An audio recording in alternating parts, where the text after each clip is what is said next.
ആയിരുന്നു ഈ പ്രകൃതിക്ഷോഭവുമായി ബന്ധപ്പെട്ട അല്ലെങ്കിൽ മഴക്കെടുതിയുമായി ബന്ധപ്പെട്ട വലിയ രീതിയിലുള്ള പ്രശ്നങ്ങൾ സംസ്ഥാനത്തെമ്പാടും ഉണ്ടായിരുന്നത്. നിരവധി മരണങ്ങൾ ഉൾപ്പെടെ റിപ്പോർട്ട് ചെയ്യുന്ന ഒരു സാഹചര്യം ഉണ്ടായിരുന്നു.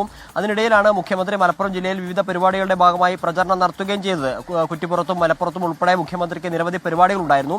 അതിനിടയിൽ മുസ്ലിം ലീഗിന്റെ സംസ്ഥാന വൈസ് പ്രസിഡന്റ് ബാഫക്കി തങ്ങളുടെ വീട്ടിൽ വെച്ച് അദ്ദേഹം യൂത്ത് ലീഗ് നേതാവായിട്ടുള്ള ഫൈസൽ ബാഫക്കി തങ്ങളുടെ വീട്ടിൽ വെച്ച് ഉച്ചഭക്ഷണം കഴിക്കുന്ന വീഡിയോ ഫൈസൽ ബാഫക്കി തങ്ങൾ തന്നെ അദ്ദേഹത്തിന്റെ സോഷ്യൽ മീഡിയയിൽ കൂടി പ്രചരിപ്പിക്കുകയും ചെയ്തിരുന്നു.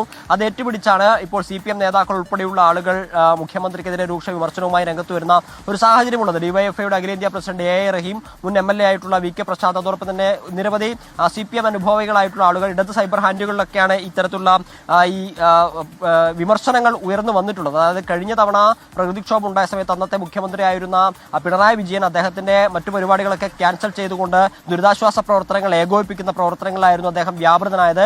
എന്നാൽ ഇന്നത്തെ മുഖ്യമന്ത്രി അങ്ങനെയല്ല എന്ന് പറഞ്ഞുകൊണ്ടുള്ള വിമർശനങ്ങളാണ്